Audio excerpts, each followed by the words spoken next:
अब वकीलों को भी करनी होगी ट्रेनिंग। आखिर भाई ये क्या चीज़ स्टार्ट हो गई, क्या है ये पूरा माजरा, आइए जानते हैं इस वीडियो में। देखिए अभी हाल ही में जुलाई 2026 में सुप्रीम कोर्ट का एक डिसीजन आया था। केस का नाम था Ajay Vij versus Union of India का केस था।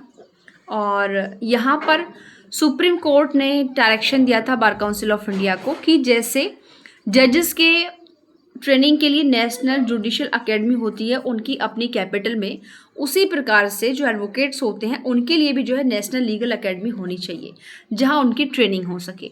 लेकिन यह होगी कहाँ? तो भी इसका प्लेस है गोवा। जी हाँ, अब तक जिन लोगों ने गोवा नहीं घूमा था, मोस्टली सबके लिए नहीं है, ये अपॉर्चुनिटी उनके लिए है जो एडवोकेट्स बनने चाहते हैं, तो उनके लिए यह होगा।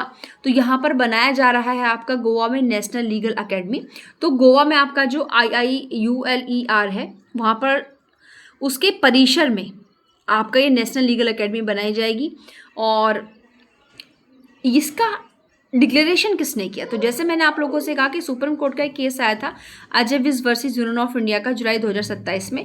तो इसमें ही सुप्रीम कोर्ट ने निर्देश दिया था बार काउंसिल ऑफ इंडिया को। तो यहाँ पर IIULER में जो आपके बार काउंसिल ऑफ इंडिया के चेयरमैन हैं मनन कुमार मिश्रा जी, उनके द्वारा यहाँ पर जब सेमिनार को संबोधित किया जा रहा था तो उस समय इन्होंने यहाँ पर कहा कि जो सभी एडवोकेट्स हैं ना उनको गोवा में नेशनल लीगल एकेडमी में अब टाइम पीरियड कितना होगा, लगभग 10 से 14 दिन। अगर मैं यहाँ पर मोस्टली मोटी मोटी बात करूँ तो आपका 2 वीक, ठीक है, कम से कम 2 सप्ताह का क्या लेना होगा, प्रशिक्षण है जो कि लेना होगा। ठीक है, जगह कहाँ है?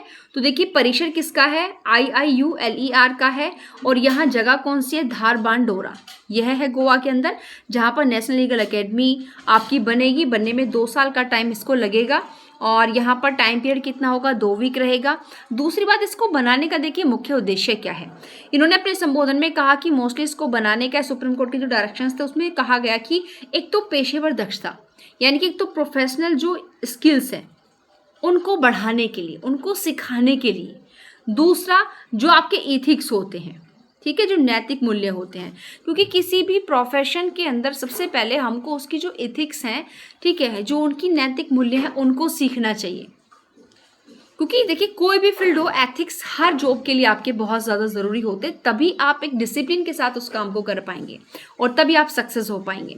उसके बाद तकनीकी बदलाव, मतलब आपका आर्टिफिशियल इंटेलिजेंस, क्योंकि हम लोग जानते हैं कि बहुत सारा आज के टाइम में जो टोटली वर्क है मोस्टली वो पूरा का पूरा आपका इंटरनेट के थ्रू हो गया है। अगर आप कोई केस लॉ सर्च करते हो, अगर आप कोई भी लीगल आर्टिकल सर्च कर रहे हो, कोई बुक का कोई आर्टिकल सर्च कर रहे हो, कोई भी आप फैक्ट अगर सर्च कर रहे हो तो कहाँ से सर्च करोगे भाई? आर्टिफिशियल इंटेलिजेंस, यानी कि आप जो है वेबसाइटों से सर्च करोगे। तो इसके लिए आपको ना AI प्रशिक्षण भी यहाँ पर जो है दिया जाएगा।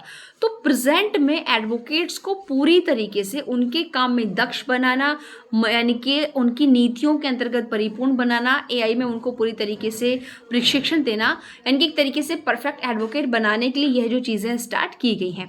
बट यहाँ पर सुनने में क्या रहा है कि भाई, क्योंकि देखिए गवर्नमेंट का ऐसे मोस्टली कोई रोल नहीं होगा यहाँ पर। अब ये है कि जब मानो 2 वीक तक का इसमें समय जो है आपका, 2 वीक तक का जो आपका समय है जब वो इसमें रहने वाला है, तो यहाँ पर आप हमें बताएंगे कि इसका जो भी 2 वीक का खर्च है, वहाँ पर ठहरने का, खाने का, पीने, ये कौन उठाएगा? तो अभी यहाँ पर मोस्टली जो चीज़ें आ रही हैं वो यही है कि यहाँ का जो खर्चा है वो सारा का सारा जो एडवोकेट्स के द्वारा ही उठाया जाएगा। लेकिन अब यहाँ पर सबसे बड़ी समस्या ये है कि भाई आप ये सारी चीज़ें शुरू तो कर रहे हो, लेकिन ये बताइए कि एक जो छोटे छोटे एरिया में रहे और यहाँ पर आप उसको अनिवार्य कर रहे हो। इन्होंने अपने डायरेक्शन में कहा कि सभी वकीलों को यहाँ पर प्रशिक्षण क्या है, अनिवार्य है।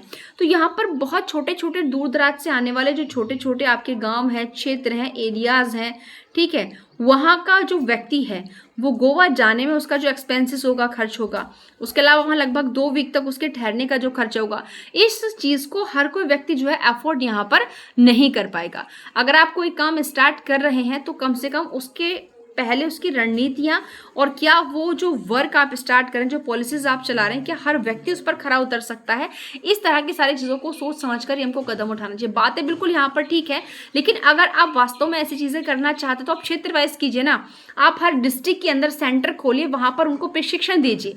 ये केवल गोवा में जाके आपने कर दिया कि गोवा में नेशनल लीगल अकेडमी आपकी बन जाएगी, तो यहाँ मोस्टली भाई आप समझिए, तो यहाँ इस तरीके का ना काम करके आप ऐसे नहीं कि आप लीगल या प्रोफेशनल फील्ड के अंदर एक बहुत अच्छा काम कर रहे हैं, अवेयरनेस फैला रहे हैं, बल्कि आप ऐसा करके मोस्टली हाँ इस तरह के ना चीज़ें इंक्लूड करके आप लॉ फील्ड के अंदर उन लोगों को इससे बाहर करना चाह रहे हैं जो बहुत ज़्यादा खर्चा यहाँ पर अफोर्ड नहीं कर सकते हैं। तो यहाँ पर फिर भी अब आप लोगों की बारी है कि कमेंट बॉक्स में कमेंट करके बताएंगे कि आपको क्या लग रहा है कि कितना ये जो पूरी की पूरी इनकी पॉलिसीज तैयार की है कितना सफल हो पाएगी और कितना सफल नहीं हो पाएगी।